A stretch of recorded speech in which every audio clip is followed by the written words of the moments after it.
Friends, welcome to my channel. तो आज हम इस वीडियो में आपके लिए बहुत ही प्यारा सा क्वेश्चन लेके आए हैं, जिसमें हमें दिया हुआ है A B equal to 20, B C equal to 50 और सी ए इक्वल टू 60 है। तो हमें पता क्या करना है, ए बी सी का योग पता करना है। तो इसे निकालने के लिए हमें सबसे पहले ए बी सी की वैल्यूज फाइंड करनी होगी। इसकी वैल्यूज फाइंड करने के लिए हमें क्या करना होगा, पहले इन तीनों इक्वेशंस को नाम दे देना होगा। तो ये इक्वेशन नंबर फर्स्ट हो जाएगी, ये इक्वेशन नंबर सेकंड हो जाएगी और ये हमारी इक्वेशन नंबर थर्ड हो जाएगी। चलिए स्टार्ट करते हैं क्वेश्चन को।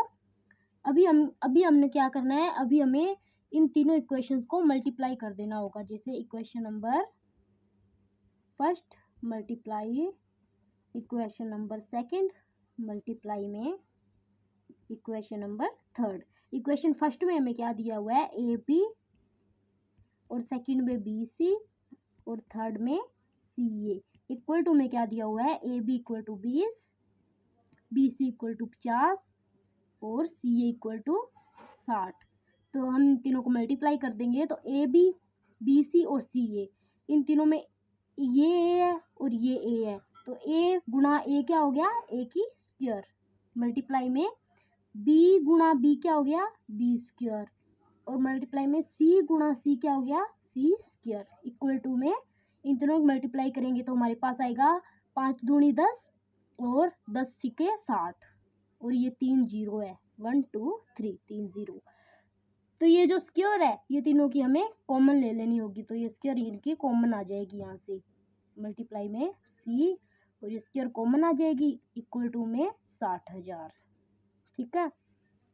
अभी हमें क्या करना है, ये जो स्क्वायर होती है ये यहाँ पर बराबर के इस साइड में आकर ये अंडररूट में चेंज हो जाती है। तो A B C equal to में 60,000 का अंडररूट हो जाएगा। ठीक है, इक्वल टू 60,000। तो इसके बाद हमें इसके गुणनखंड निकालने हैं। उसके गुणनखंड निकालने के लिए हमें क्या करना होगा, तो चलिए देखते हैं। ये जो 60,000 है, इसके गुणनखंड बनाने हैं हमें 60,000।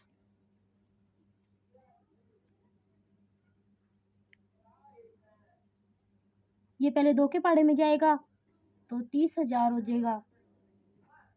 अभी भी ये 2 के पाड़े में जा रहा है तो ये 15,000 हो जाएगा। और अभी भी 2 के पाड़े में जा रहा है क्योंकि इसके पीछे जीरो है। जब तक इसके पीछे जीरो या कोई भी इवन नंबर होता है तब तक ये 2 के पाड़े में जाते रहेंगे। ठीक है, तो यहाँ पर हो जाएगा 7,500। ये फिर से 2 के पाड़े में जा रहा है तो हम यहाँ पर हमारे पास हो जाएगा 2 3 6 और 15, 2 7 14, 2 5 10 0। ठीक है, तो इसके बाद भी 2 के पाड़े पे जाएगा, 2 एकम 2 और 2 8 16 और 2 7 14। यहाँ पर 1 0, ये 2 5 10। ठीक है, इसके बाद हमारे पास ये 5 के पाड़े पर जाएगा, 3 5 15 और 3 7 7 5 35 और 5 5 25। इसके बाद भी 5 के पाड़े पर जाएगा क्योंकि इसके पीछे कोई इवन नंबर नहीं है, ना ही तो जीरो है, तो 2 के पाड़े पर नहीं जा सकता।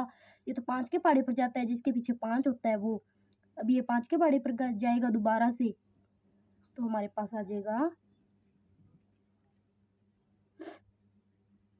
5 के पाड़े पर जाने के बाद 3 7 35 और ये 5 आ जाएगा। फिर से 5 के पाड़े पर, तो यहाँ पर हमारे पास 15 आ जाएगा। ठीक है, अब ये जो 15 है ये भी 5 के पाड़े पर जाएगा, तो ये 15 5 के पाड़े पर जाएगा तो 5 3 15। अब ये जो 3 है ना, ये खुद के पाड़े में ही जाता है, तो यहाँ पर आ जाएगा 3 एकम 3।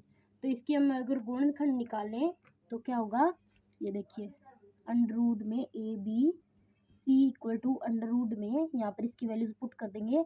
2 दूनी 4, 4 दूनी 8, 8 दूनी 16, 16 दूना 32। यहाँ पर 32 हो जाएगा। मल्टीप्लाई में 5 5 25, ये 5 5 25, और ये मल्टीप्लाई में ये जो 3 बचा हुआ है ये इसके मल्टीप्लाई में आ जाएगा 3।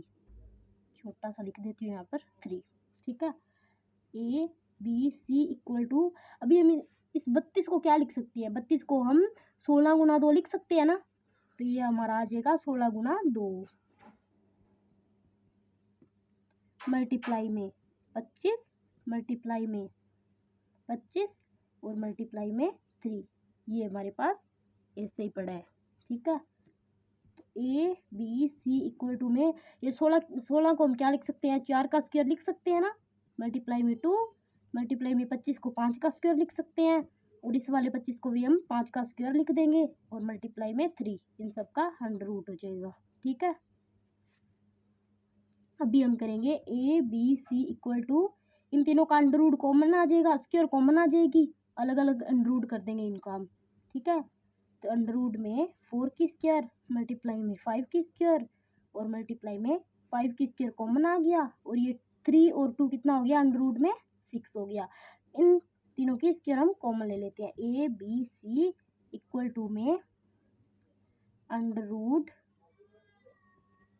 4 मल्टीप्लाई में 5, मल्टीप्लाई में 5 की स्क्वायर कॉमन आ गई, और अंडर रूट में 6 पड़ा ही है, तो ये स्क्वायर के साथ अंडर रूट कैंसिल हो जाएगा।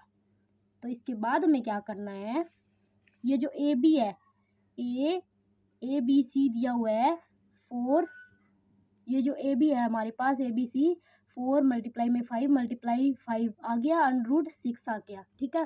तो इसका अंडर रूट कैंसिल होने के बाद हमारे पास जो वैल्यू बची है वो हम यहाँ पर लिखेंगे, यहाँ पर A B C equal to में 4 मल्टीप्लाई 5 मल्टीप्लाई 5, 4 पंजे 20, 20 पंजे 100 और मल्टीप्लाई में अंडर रूट 6 बचा था, तो ये इसके साथ आ जाएगा। तो ये हमारे पास आ गई ए बी सी की वैल्यू, ठीक है।